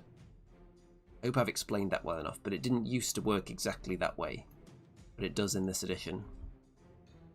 So, some shooting goes out into whatever was an available target, so you can see these skeletons have taken some wounds, and the Soul Reaver cavalry have taken some wounds as well. It looks like 7, so they're actually quite lucky to survive that round of shooting there. One of the Flamebearer units did a good job on them, and possibly the Abyssal Champion as well. You can see some human hands doing some tape measuring there, because most important thing, very rarely is there variable charge range in Kings of War. You do get occasional wild charge D3, but in general you know exactly how far an enemy's threat range is. So often you'll see people just measuring and marking charge ranges, and then you can decide exactly which units can charge you, which facing they're in, which units they can charge, which options they have, how many of them can hit you at once, and whether they have to go backwards to get out of your charge range, whether they can get out of your charge range at all, whether they have to come forwards to get out of your charge arc. So lots of measuring going on in Kings of War, marking out of which units can reach where is the front arc, where is the flank, and so on. So turn 2, hold on, yeah, so good damage dished out from the shooting. And on this side, we're not being too aggressive, just staying back because the shooting's doing a good job. So we don't know where the objectives are or which objectives are worth anything on our side of the table yet. So you don't want to be too aggressive and commit yourself to any particular position. And the shooting is doing well, so why not just sit back and invite the enemy forwards? Stay out of charge range, keep the individuals safe from being charged by annoying things. And I've brought the gargoyles over to this side, started shuffling them in this direction, because I'm concerned about these wights. Obviously they're a hard-hitting flying unit, so I want potentially the ability to charge them at some point, maybe with gargoyles, because that's the only way you can lock them down is if you wound them and stop them flying. Turn 2 for the enemy. So the enemy gargoyles have jumped out in front of the wights to provide a bit of a blockage so I can't charge them. The Soul Reaver infantry and cavalry, terrified at taking so much damage from the Flamebearers, have backed away off the hill. So, interesting. And I'm going to say that may well be the right thing to do. I don't think I would have deployed the enemy's army this wide if I was in command of it, because a lot of these units are small and fragile, and they can be picked off on their own. So these two units here on their own, had they just walked forwards, it's very possible both of them would have just died next turn. Because the cavalry are already wounded, they would have just got shot. The infantry, if they want to get in range to attack, they're going to have to go in range to get hit by my cavalry, who could well take them out in one hit. So once you're in this position, I think backing up is probably wiser than just marching straight forwards. Because you're still posing a threat while you're there, we still have to deal with you. You're not making it easy for us to just kill you now. So there was a bit of an advance on. The mutants decided not to advance forward. No one's gone into these woods yet, so it's quite a tentative opening. And who's going to commit first? Turn 2 for the Abysmal forces. So the Ifrit pops out and shoots off the enemy gargoyles. And I've made sure that both of us are out of range of the wights. That's got rid of the chaff unit that was blocking. So now if they want to come forward, they are actually slower than my cavalry, but they do fly. So while they haven't got anything to hide behind, I've got the advantage there. If the Flamebearers move up onto the hill and just torch the skeletons to death, so that's another unit down. And the other Flamebearers and the Abyssal Champion up onto the hill, and they torch the Soul Reaver cavalry as well, because now that they're on a hill, they can actually see over the next hill. There was cover, but it wasn't enough to save them. I've also pushed up the half-breeds into a position where they can't be seen by the Soul Reaver infantry, because their leader point is not on the hill. They can only see at that sort of angle, so I've stayed out of their line of sight. But I'm in a position now where they can't afford to walk up on the hill, because as soon as they do, they die. So they really need some support, but the closest support they've got, there's lower abyssals here that aren't very good. there's zombie trolls who aren't very fast, and they're facing off against a lot of units here. This side still looks quite scary. That unit gargoyles there is dead. But they've still got wights, they've got 2 units of mutants, they've got a little succubus unit, and they've got a warlock. So this side looks a bit more solid for them. They've got a zombie unit there as well that's just hanging out because there's objectives there, and they're not sure if they're going to be needed to hold those yet. So they're not committing. We'll find out at the end of this round though. So turn 3. The wights move up behind this piece of terrain to try and prevent an unhindered charge going in at them from the half-breeds, but you'll see why that doesn't happen in a minute. Also positioned mini Basusu there, ready to threaten, but also out of the charge arc of the half-breeds, because that would be a bad idea. You don't want to get charged with your individual killer. The succubus unit move up into the woods, and so do the mutants. So they're saying, would you like to charge us now? We want to start fighting. However, grotesques probably could kill one of those units, and then they would get hit by multiple units after that. So I don't know whether we need to do that yet. We'll have to decide when the time comes in a moment. Over on this side, we're just positioning, or in the last turn we were positioning to threaten this unit of infantry, and the zombie trolls are coming over to support them now, which is drawing them away from the centre where there isn't too much going on. You look at the middle of the table is about here. Looks like we're going to have a fight here and here. This side's been split up a bit by these 2 big impassable pieces of terrain, but we could end up fighting in this area in a minute. For example, the half-breeds could charge through there. So, turn 3. Well, you'll notice how I said that this wasn't going to provide adequate blockage for an unhindered charge, because these gargoyles go swoop, land there, prevent the half-breeds from charging through the terrain, charge into the wights, kill them in 1 hit. Boom. The gargoyles are also now in a position to block this flyer because they're the same height, so it can't see, and thus can't charge the Ifrit next turn. The half-breed champion chooses to charge into...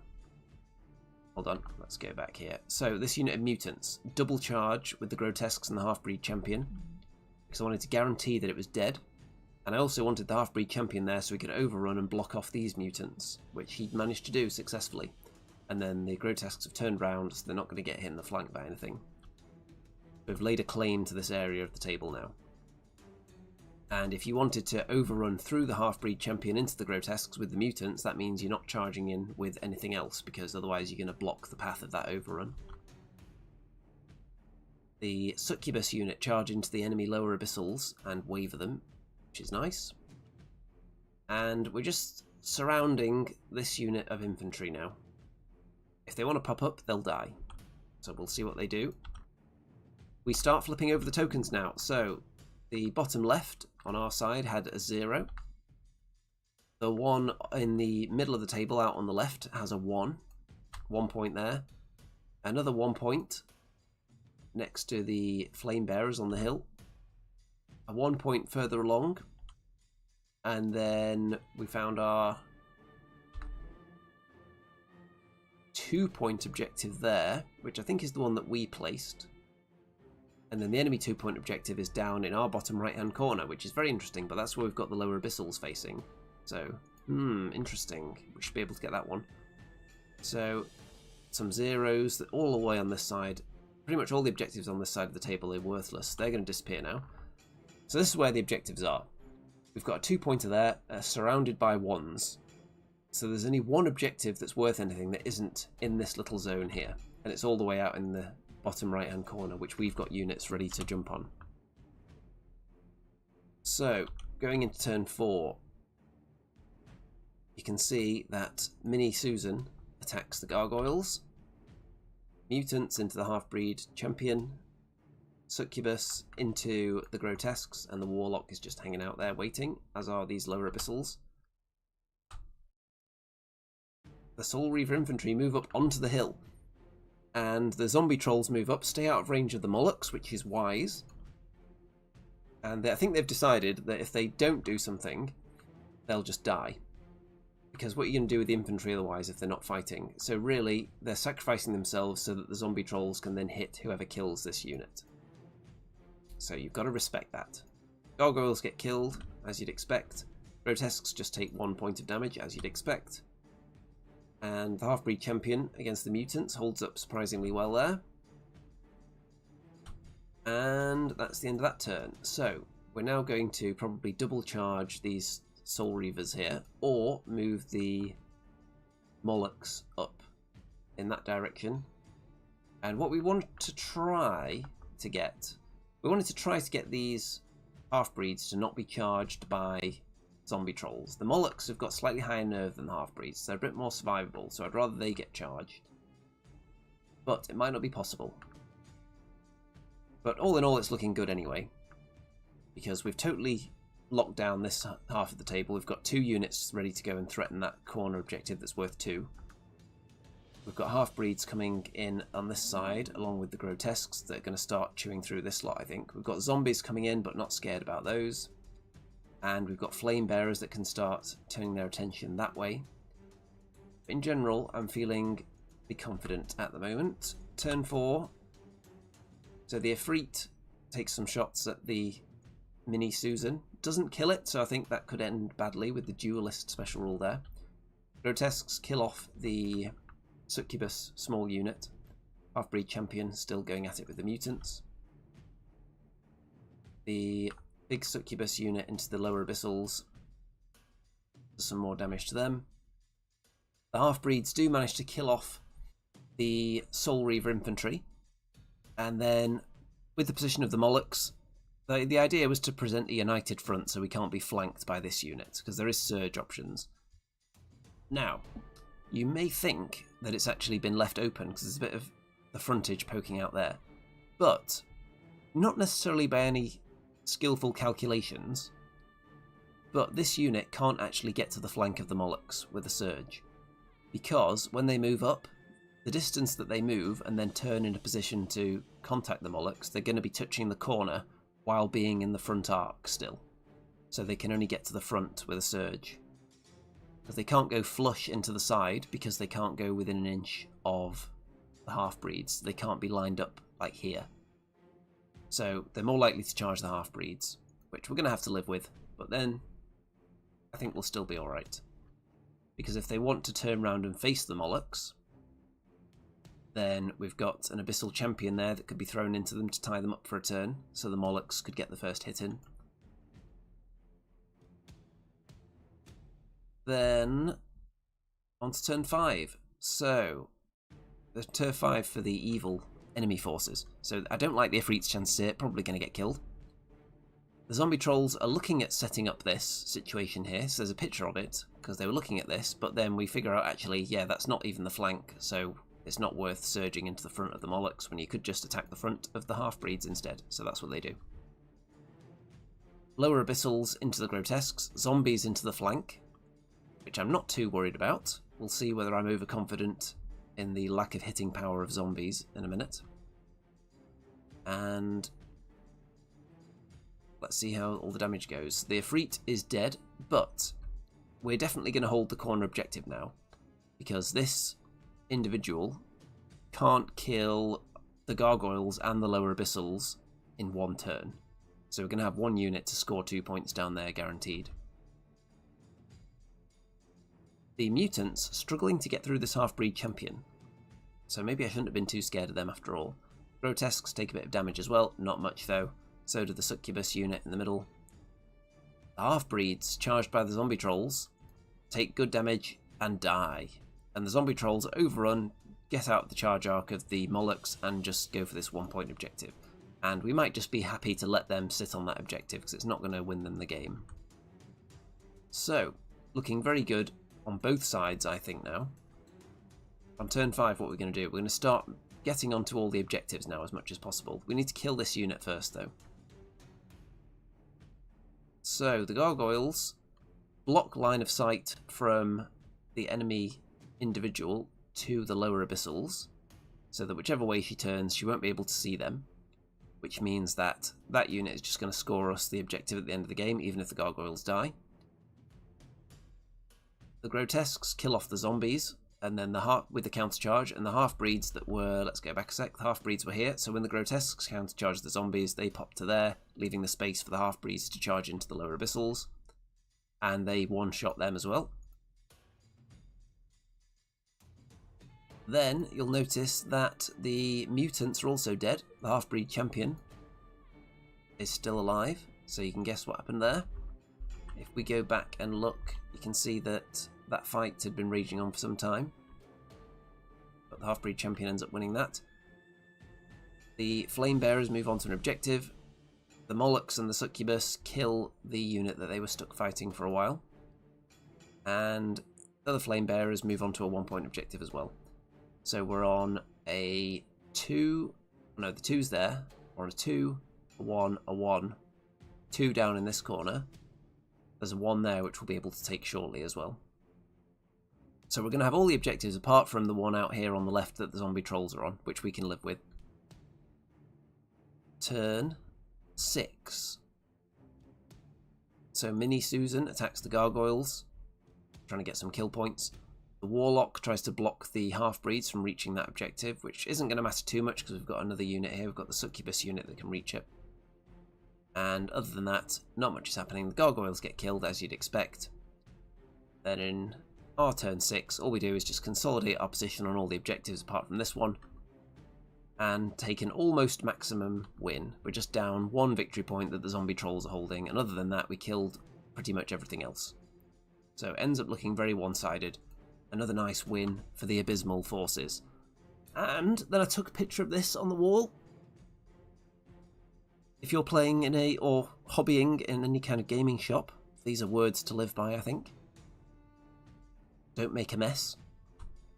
So, final round of this, my first ever Kings of War doubles tournament. We have Varangur and Rift-Forged Orcs in an unholy alliance.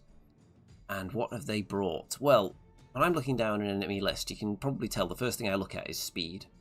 And I see everything on the Varangur side is speed 8. Interesting.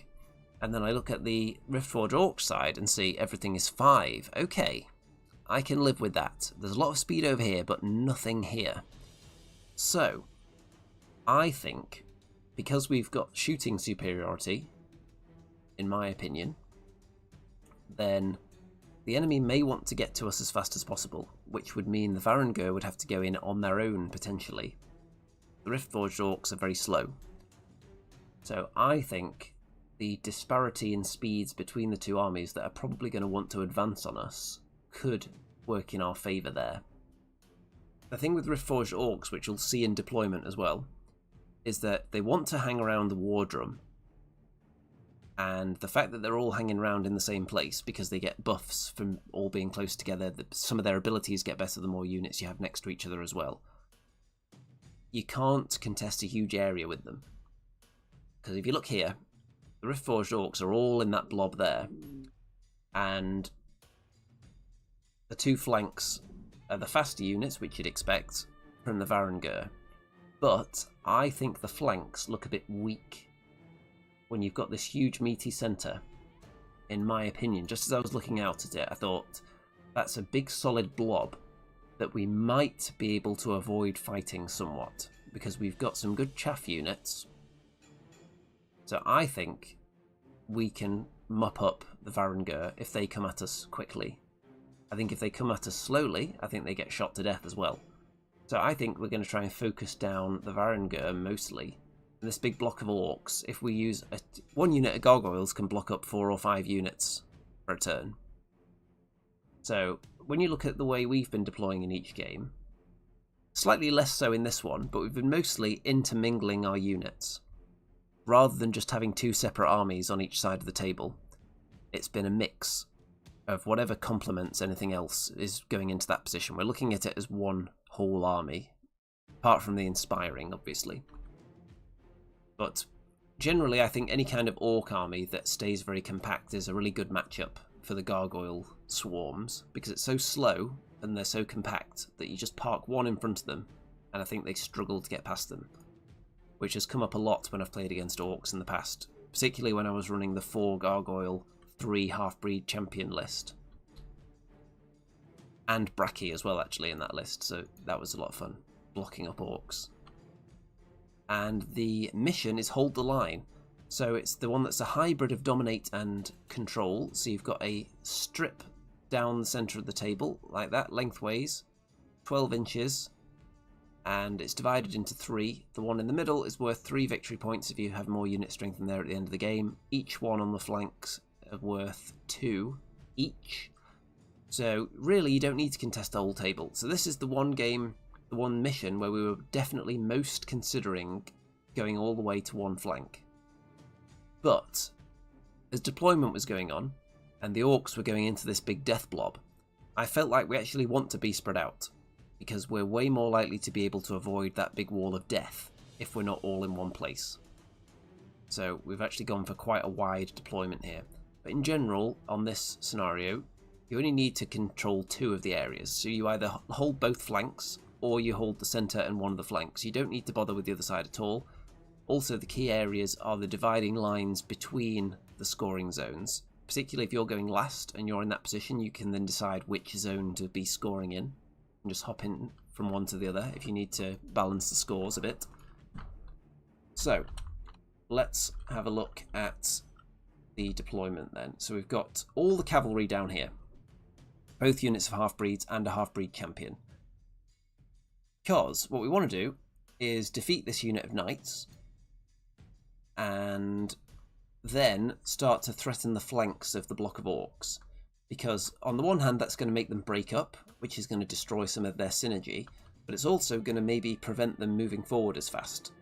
Because you can't just advance willy-nilly while you've got cavalry staring into your flanks. That's what I want to do with these guys. We'll see if that works.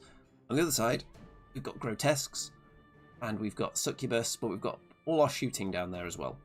So that's why we're trying to shoot down mostly these Varangur units there. So there's the knights, there's the fallen, which are right there. Those 2 units are particularly scary. We don't have to worry about the orcs yet because they're so slow. So all the shooting down here. And I don't know whether these units would be able to stand up to that shooting very well.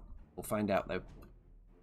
So, I'm feeling pretty good, but our opponents are seasoned Kings of War players, so they've probably got some tricks up their sleeve. Okay, the orc skulks move up a bit before the game as well with their little scout moves. And here's one thing I noticed actually, that some of these Kings of War accessories have had a bit of paint added to them, which I've never really thought of doing, but it does add a bit, doesn't it? It's quite cool and makes it clear what you're looking at. So the skulks move up so they can shoot us turn 1. We give away turn 1 again because we want to go last, which means we're going to get shot by some skulks, but that's not really a concern in the first round. Orc wall moves up.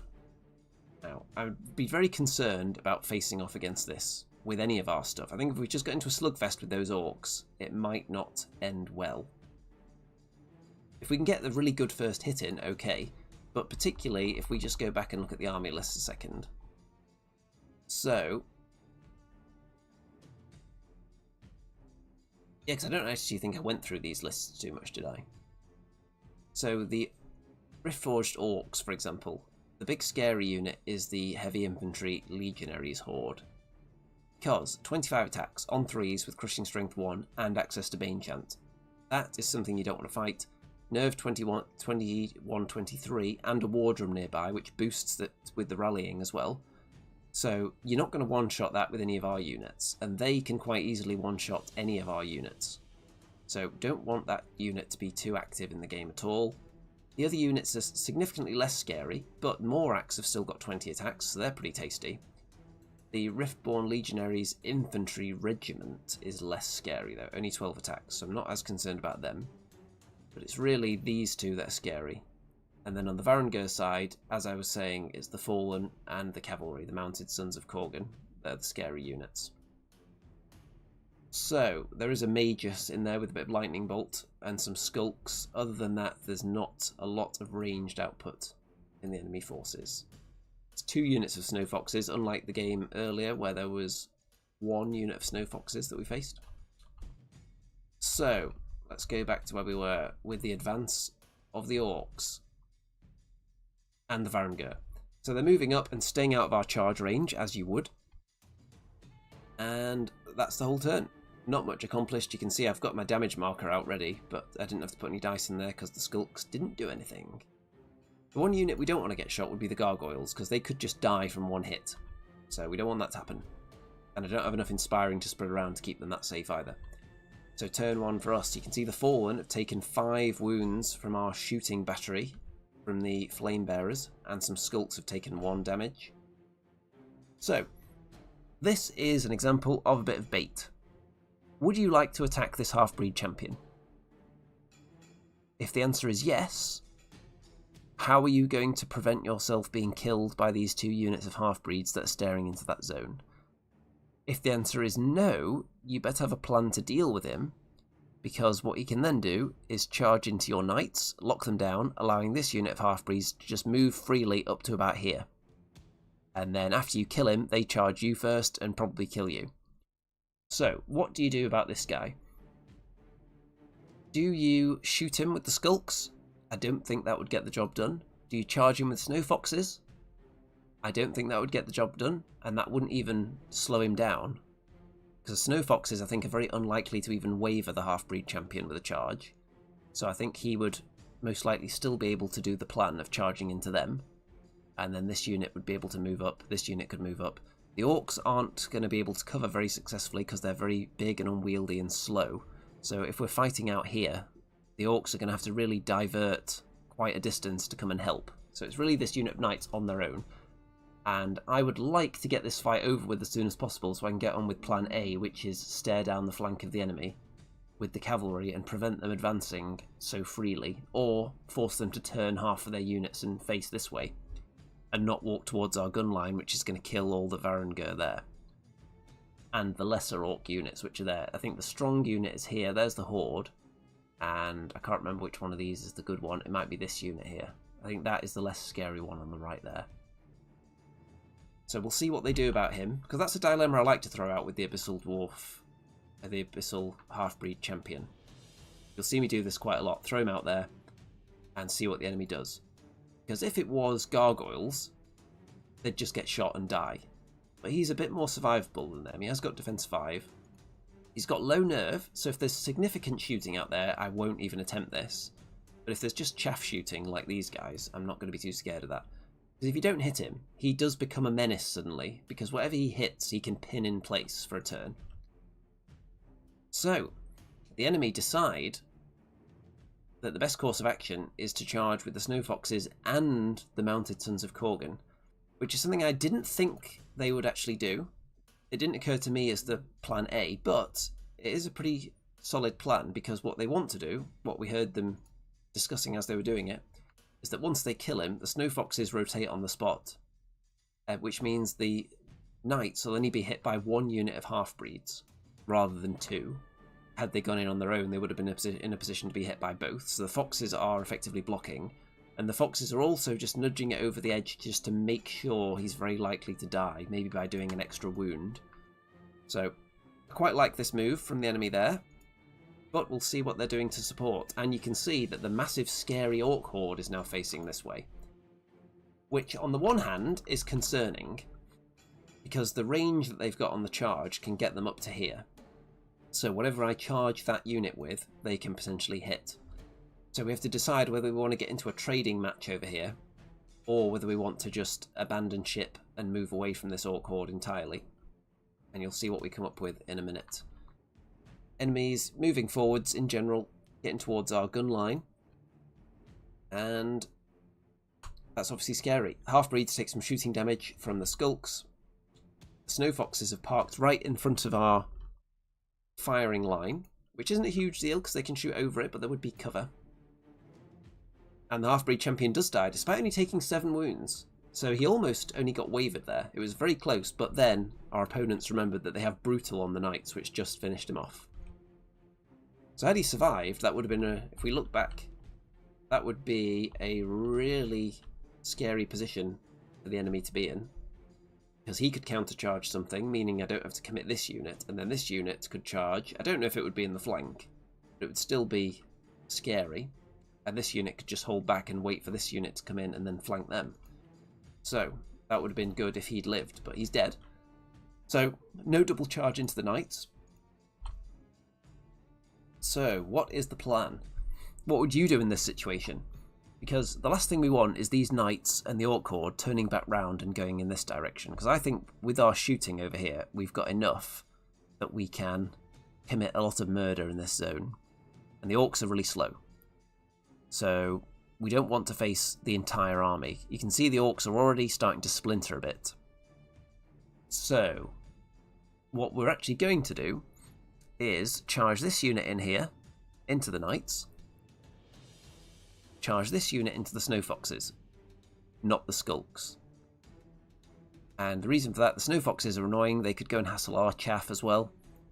And what's going to happen then is that this big horde of orcs will be free to charge into one of the half-breed units, which they may well kill, and then we'll have the dilemma of whether to charge the second one in and do some good damage to the orcs to make a start on killing them and then die in retaliation, because that horde's very scary, or play something more evasive, which may well come up in a minute. You'll have to wait and see.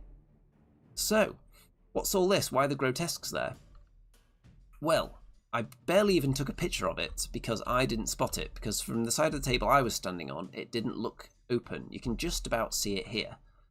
So, my teammate, Mr. Ian, actually spotted that this was an option, because I couldn't see it from where I was. I thought it was too far. But the unit of Fallen that have moved up to stare down our gun line have overlooked the fact that the grotesques can actually see them past this building, and the grotesques are actually in charge range within 14 inches of the Fallen there. So the grotesques have an open flank charge into the Fallen. And I didn't see it, because from my position on the table it just looked too far. But thankfully, the benefits of playing doubles, you've got a teammate who's also looking out for these things. So let's go back. And the final result of that is obviously the Fallen get killed by the grotesques, which is an absolute nightmare for the enemy, because now you've got this very scary fighting unit that doesn't care about this difficult terrain, that can start rampaging through your lines while you're trying to close the distance on a gun line. So that's like the ultimate nightmare when you don't realise that you gave up a flank to a very scary unit and now it's in the flank of your whole army.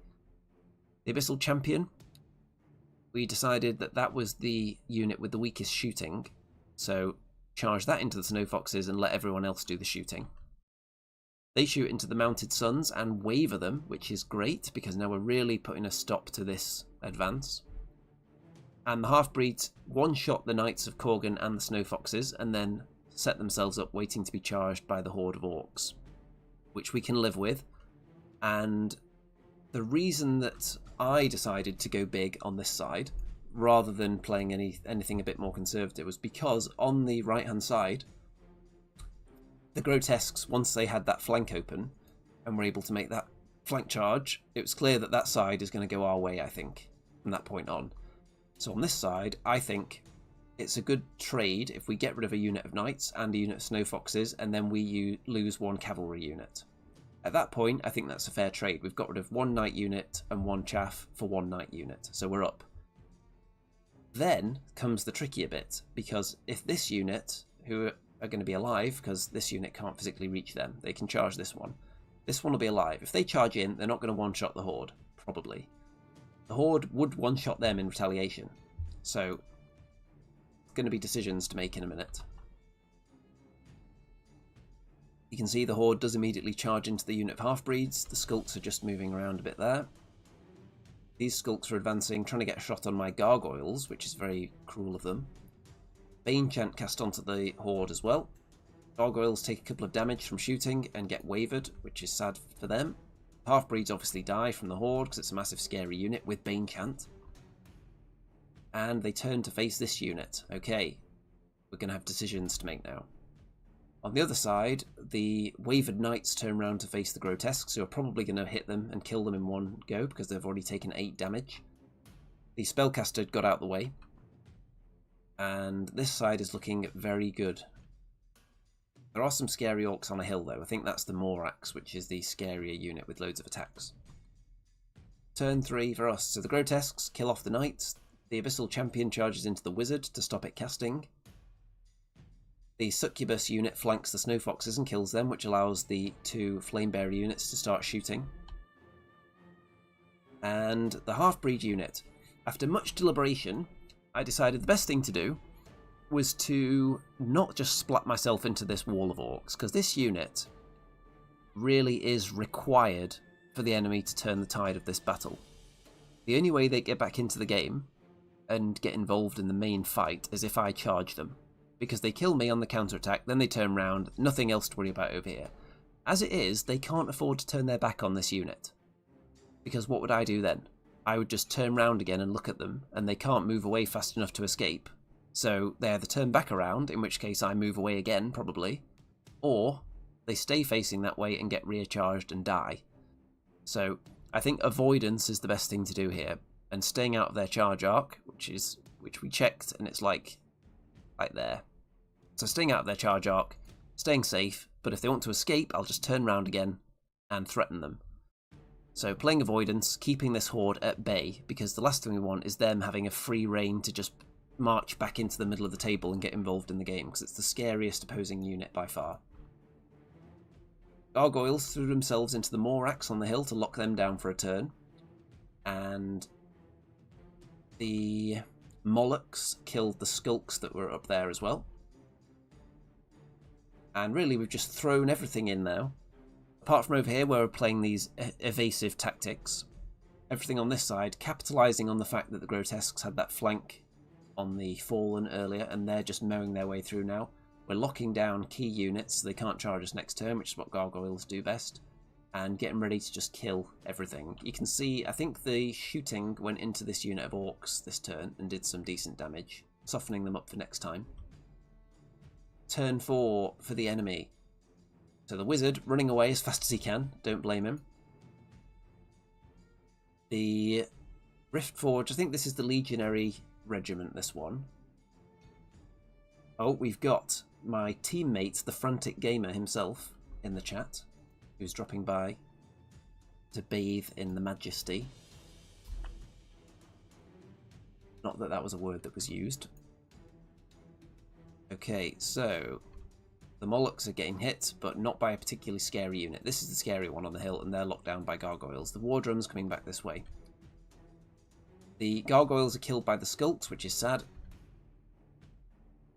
And the other Gargoyles are killed by the Morax. So we've lost both the Gargoyles, but they've done their job.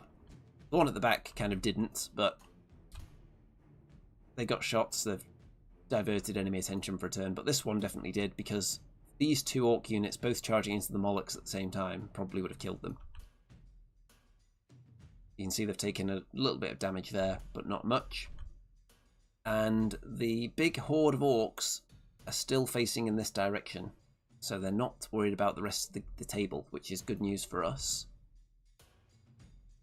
So, because they turned, so they would have a charge on me, I then move out of their charge arc again, and tie them up for another turn.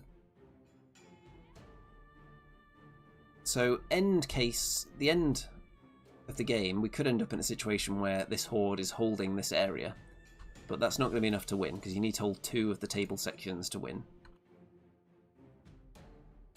And in the middle, you'll notice that there's not much left for the enemy.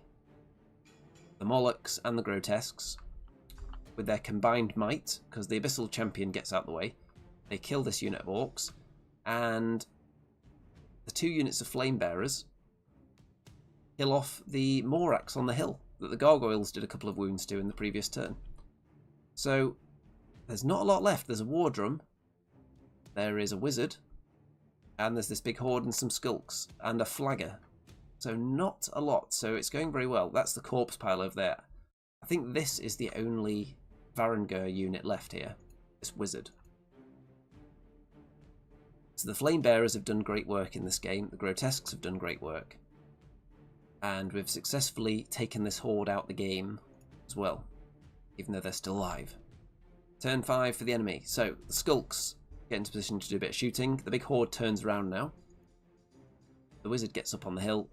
War Drum into the Molochs, but not much accomplished. On to our turn 5. So let's look at this wide shot. The scoring areas. There is a scoring area that's like here. There's another one that is about here. And there's another one that's here. So those units are dead there, by the way. That's the corpse pile. So the succubus unit is going to just score in here. We're going to have more than enough to score the centre. The horde can hold this area on their own. If we want to take that off, then we would have needed to be diverting units in there immediately. So I've got the choice. Do the half-breeds turn around on the spot and face this way and stare at the potential charge on the orc horde? I decide not to do that. So doing it would have had two benefits. It would have made this orc horde not be able to do much. They would have just been able to reposition themselves so that I couldn't see them. Pretty much would have been the only move for them. But it would have also meant that I could then move back into this area to try and score it if we can get a second unit in here, which would have given us more points later on in the game. However, when looking at it, I was thinking, actually, the only unit that can realistically get here is probably the Molochs. If they kill this war drum and then overrun, then in the next turn they could maybe get in here.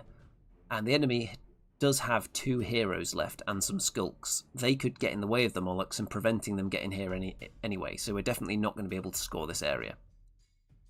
However, what I wasn't factoring in was that I probably should have done that anyway, because if these heroes are blocking off the Molochs, forget the scenario, that means we get to kill them and they can't hide, so we would have got more kill points. So really I think my half-breeds should have turned around and faced this area here just to threaten getting into the scoring zone, because there is a chance that we could have ended up taking it unless the enemy sacrificed more of their units. We're still going to win, but you can maybe maximise by doing something different. But what I've done is move behind the tower, so I'm safe, but if this big horde of orcs wants to move forwards and be threatening, then they're going to get flank or rear charged. So they're not going to want to do that, they're going to want to stay put. So really we're just conceding this area of the table and letting them have it, because we're still going to win. The flame bearers kill the skulks, I think, and everyone else is just repositioning around the middle, making sure everybody's safe and holding all the scoring zones apart from this one. Turn 6 for the enemy, so the heroes run away. Now you can see if I had a unit here and the Molochs were threatening to get in this area, then the enemy would have had to sacrifice something to sit in front of them to lock them down for a turn and stop them reaching it. So you can see how we could have got more kill points by that move. On our turn 6, again, just a bit of repositioning. And our hope to score more points, though, was to move the Molochs into this zone and then shoot the Flame Bearers into the Horde. And if you can one-shot them, then we can hold this section as well. But that's a bit of a long shot. And obviously it does not happen. However, 3 wins out of 3. What do you think that means? Boom. Trophy. Golden trophy. First place. Double 1 from ClanShots in Goole, the Abysmals, Abyssal Dwarfs and the Forces of the Abyss. It's an unholy alliance in the true sense because they are quite unholy, but it is an alliance that makes logical sense. They both love the Abyss, they're both down with the Abyss.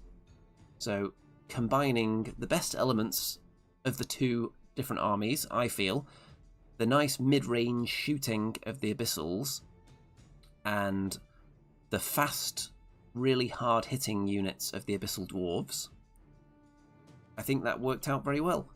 3 very successful games. This third game, obviously, the big, you can't really call it a turning point, but the deciding point, I think, was the Fallen accidentally giving up their flank to the Grotesques, because that allowed us to just sweep down this area, while the gun line was mowing through everything anyway. But I was still confident before that, because just looking at the lines before the games, I felt the orcs were going to take too long to get to the gun line, and I think we had too much for the small number of Varangur units that were over here. I think on this side of the table, it ended up going well as well, even though we lost this table section. I think that was fine to make that sacrifice, because this unit only killed 1 unit of cavalry during the game, and I was quite happy to just avoid this unit for the whole game after that. So I think we got a decent trade out of it, and then the evasive tactics locked this unit down, I think, which worked quite well. Gargoyles did a great job as usual, just sitting in front of an enemy unit, so we have 1 more turn to clear off what's in front. and very successful. The Flame Bearers and the Grotesques, definitely the MVPs of this game. MVPs of the tournament? I think all the units had their moments to shine. There were times when the Half-Breeds did some really great killing. The Efreet did some really good work as well, and the Abyssal Champion. If we were going for the ultra-competitive combo of Abyssal Dwarfs and Forces of the Abyss, would we change anything? The only units I can think... I do like the Grotesques, but they also only hit on 4s. So they're not as reliable as the Half-Breeds. They're tough though, and maybe you do need a unit like that in there. Maybe the Molochs maybe aren't the ultra-competitive choice, perhaps. I'd be interested to see this list with maybe some Abyssal Mutants in there, because they're nice and fast, so that would synergise quite well with what else we had, I think. That would be fun to see. I do really like the Grotesques. I think it's just the fact that they're very expensive, and you can't really upgrade them reasonably, because they're a horde. So as soon as you're paying for one of the nice upgrades on them, it gets really expensive. Whereas the Half-Breeds being regiments is a big advantage, because if you're paying for things like the Brew of Sharpness or Blessing of the Gods, you're paying significantly less for it because they're a regiment, even though they hit about as hard as the Grotesques. So you get cheaper upgrades for them because of that. And they have a smaller footprint as well. But Grotesques are a good unit. They're very good. They've got all the special rules in the world. You just pay a lot of points for them, and they don't reliably do damage. In difficult conditions, they're more reliable, because they're not being diminished by going through terrain ever. And it's great to have at least one unit in your army that does that. You'd normally pay for an upgrade for one of your units to do that if you can't take any naturally. So I can't see going to war without a unit of Grotesques, really. But I think if I was going to spam anything in a fast Abyssal Dwarf list, I would lean towards Half-Breeds, I think. You just can't afford for them to get hit, because they're only defense 4. So you would need to also heavily invest in Gargoyles and Half-Breed Champions to prevent the enemy from hitting you, which you can afford to do. So, yes, very successful event. Fun times, 3 fun games. It was a fun atmosphere. The doubles dynamic was fun. You get the banter across the table, as I was saying earlier, and the tactical discussions and one player spotting things that the other hasn't, or critiquing each other's ideas of movement and asking for assistance, saying, can you put your unit here so that my unit can do this? And normally all this is in your own head, but when you have to actually run it by a teammate, then some of it, when it goes through that filter, then your teammate might say, actually, what about if we did this instead? So 2 heads, potentially better than 1. Of course, the enemy can do the same thing, so it's just a different dynamic. But it was fun. I'd definitely consider doing more doubles or team events. I'd be really interested to see a team Kings of War event, actually. So, my idea of a teams event would be, let's say you've got teams of 4, and if it was over a weekend, let's say, day 1, you might have doubles games, and day 2 you have singles games, but there'd be strategy in choosing who you put up against who from the enemy as well, or which of your armies you team together in the doubles section. I think something like that would be a really fun event. I don't know if anything has been planned in that realm for Kings of War, but you do see team events in other game systems. I'll have to do some digging and see if there's been anything on that front. Colin says, don't be a dummy, give Andy your money. Yeah, if you want me to attend loads of events and keep doing battle reports all the time and tournament reports, particularly if you love Kings of War, actually, because those events are usually further away, so I have to pay for transport usually as well. Trains to places like Sheffield or wherever I'm going for events, generally. Or Birmingham. Then why not pledge your entire life savings in the Patreon or the PayPal links down below? Send me to more events, and I'll be reporting on all of them, delivering the red hot, spicy, sizzling, tingling, finger-licking good tactical insight for you, so you can improve your own game or just learn how to beat me, which is the #1 takeaway from these videos, I think, since I'm telling you exactly what I'm doing all the time, and why I'm making my moves, so you can set up to avoid them. But really, it's because I just like raising the general level of play. And the more players whose tactics are explained to you, even if they're not valid for your army, you'll be able to recognise when other people are trying them against you on the table. And the core concepts can generally apply to all the different armies, like setting traps and units guarding each other and general scenario strategy. So hopefully people find these educational, informative, and entertaining. Okay, I think it's time to wrap this one up. So, a very successful tournament. Forces of the Abyss and the Abyssal Dwarfs reigned supreme. Don't forget to check out all the links in the description. There's social media shenanigans down there. Don't forget to like the video, obviously, and subscribe if for some weird reason you haven't already. And you can look forward to more Kings of War. Let's see, when was that next one again? There's one in mid-April, Kings of War event. That's the next one I've got on the calendar, but I'm keeping my eyes peeled for any more as well. And then other than that, you can expect to see lots of battle reports and tournament reports for other game systems as well in the meantime. And which other Kings of War events have I signed up for already? There's one in July, and there's Clash of Kings in September, so keeping my eyes peeled for any others in the meantime as well. Okay, time to wrap this one up. All that remains to be said is, other than all hail the Abyss, is good night out there, whatever you are.